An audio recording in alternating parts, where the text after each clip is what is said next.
Bonjour, bonjour, madame et monsieur, bienvenue à Saint-Nicolas. Le salut de la part de l'administration communale que vous remercie pour cette belle présence.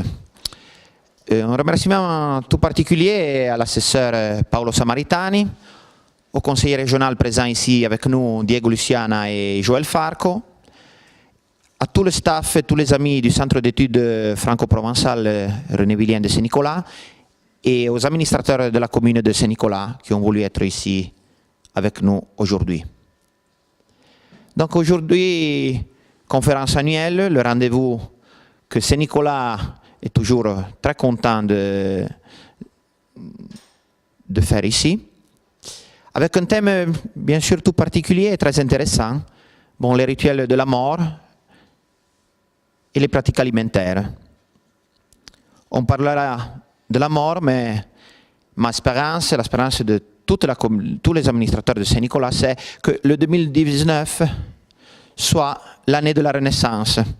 L'année de la Renaissance pour le Centre d'études franco-provençal. Je vais un peu hors des rituels, mais c'est important ça.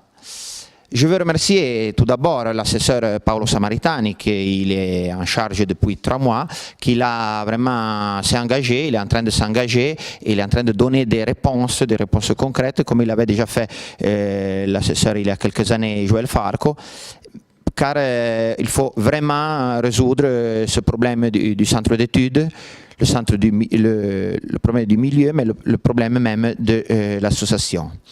Je veux tout d'abord remercier tous les bénévoles qui travaillent toute l'année pour le Centre d'études franco-provençal, son président Bruno Domaine, le directeur Christiane Dunoyer, et autour d'eux, il y a vraiment beaucoup de personnes. Ici, on a quelqu'un aujourd'hui, Franco Vagneur, Daria Gerbel, nos amis Thibaut et Fabienne, qui ont fait une très jolie exposition à Saint-Nicolas et après on les sentira bien sûr. Va bien, je vous laisse en souhaitant vraiment un bon travail à tout le monde, une bonne permanence à Saint-Nicolas et vraiment avec le désir et la question à nos politiciens vraiment de s'engager comme ils ont déjà fait, mais comme ils sont en train de faire, pour vraiment donner des réponses à la commune de Saint-Nicolas, à tous les citoyens, à tous les Valdôtains, mais surtout à une réponse à la culture, car Saint-Nicolas et la Vallée d'Aoste ont besoin de ce centre et je suis convaincu que le 2019 serait l'année de la Renaissance. Bon travail et merci à tout le monde.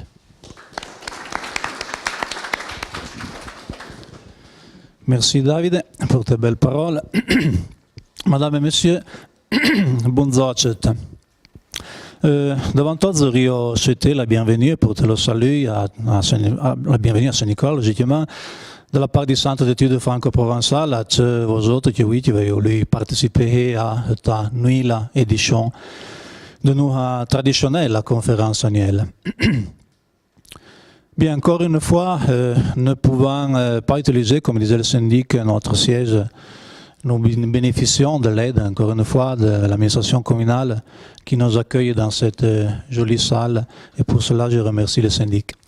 Et là, je le disais, d'abord le syndic et les problématiques de notre centre qui traînent désormais depuis quelques années ne sont pas encore résolues. Mais on est en train de travailler avec l'apport de l'administration régionale et je profite moi aussi pour remercier l'assesseur à l'éducation et à la culture, M. Paolo Samaritani, et aussi pour avoir bien voulu être des nôtres aujourd'hui. Merci, assesseur. Assesseur qui nous a dédié ces derniers temps toute une série d'attentions, le syndic le disait, et ça c'est important, c'est encourageant pour notre réalité. Je m'excuse logiquement aussi auprès de nos adhérents et amis tous pour des probables manques de notre part, mais depuis la retraite, il y a une année de la Mirosito, notre collaborateur historique du centre, où beaucoup de gens entre vous le connaissent, nous n'avons pas encore eu, disons, une unité de personnel opératif nouveau. Mais tout en ayant inévitablement réduit nos activités, on essaye bien sûr de tenir le coup. Et nous voilà donc à démarrer cette nouvelle édition de notre conférence. Et attention, ce n'est pas le cas, je disais aussi le syndic, que le sujet de cette année, au caractère, comment dirais-je, plutôt funéraire, est là, tout simplement quand même par superstition envers le sort du centre. Pas question de l'intérêt, sûrement pas. On en parlait avant dans le public et on disait, bon, ce soir on va s'amuser, on va rire quand on parle de la mort, on verra bien.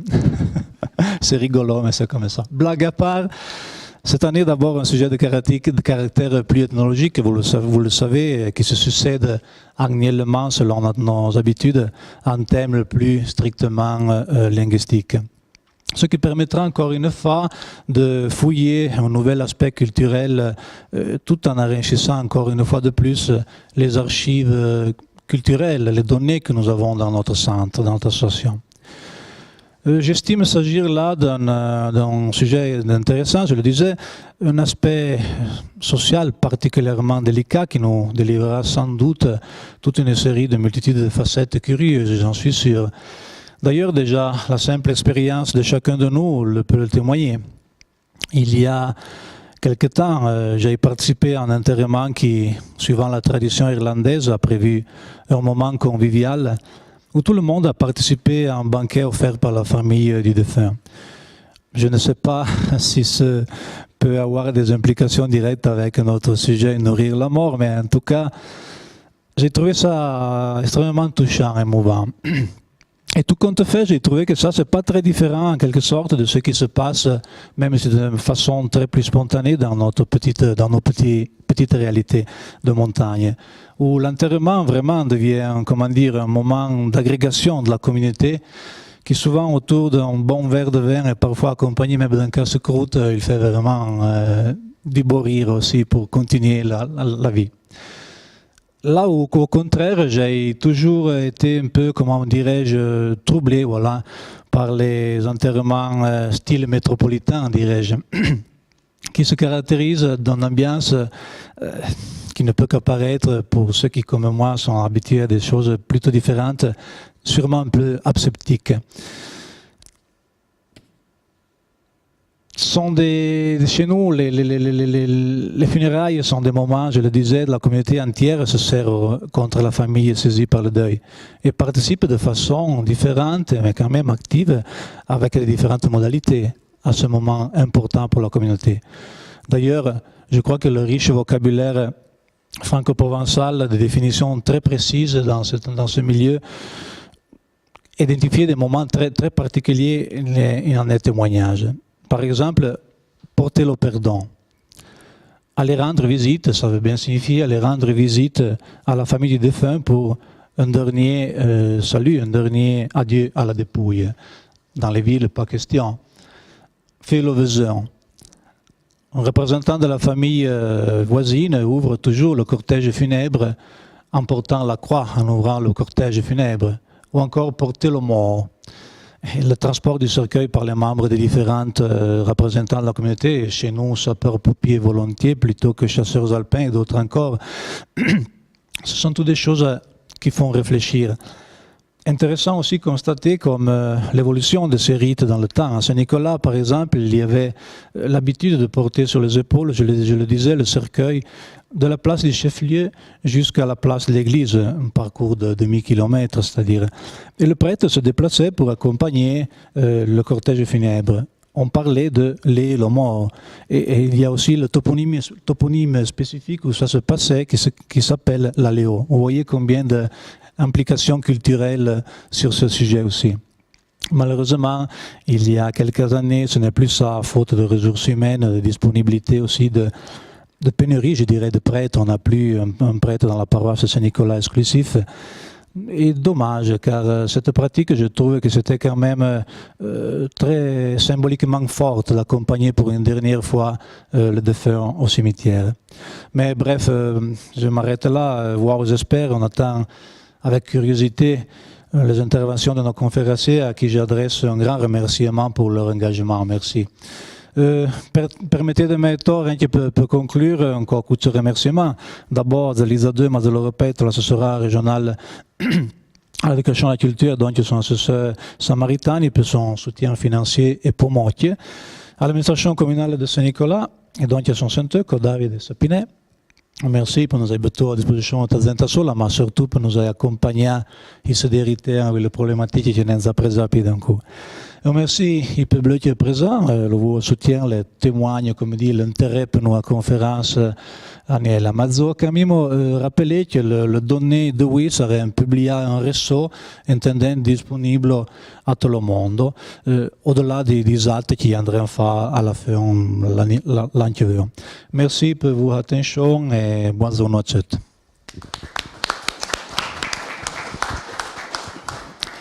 Merci Bruno. Bonjour et bienvenue à vous tous.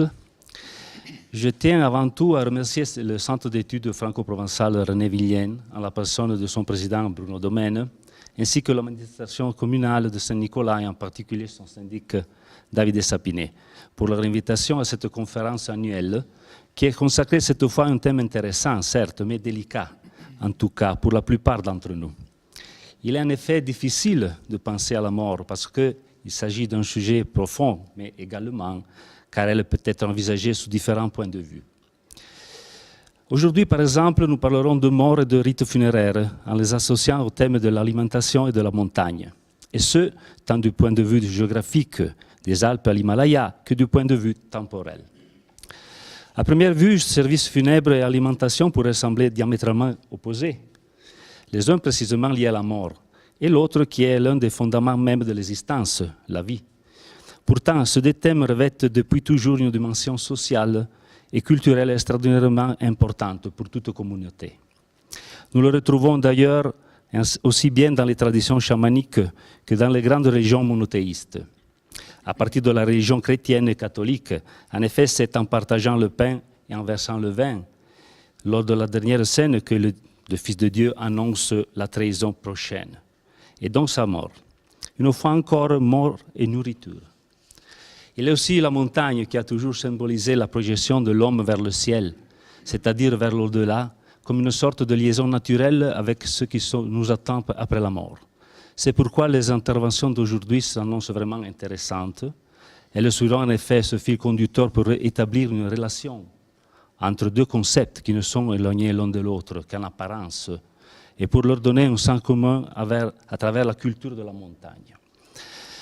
Je laisse donc la parole aux intervenants et je vous remercie une fois encore de votre participation. Merci à tous et bonne journée de travail. Merci.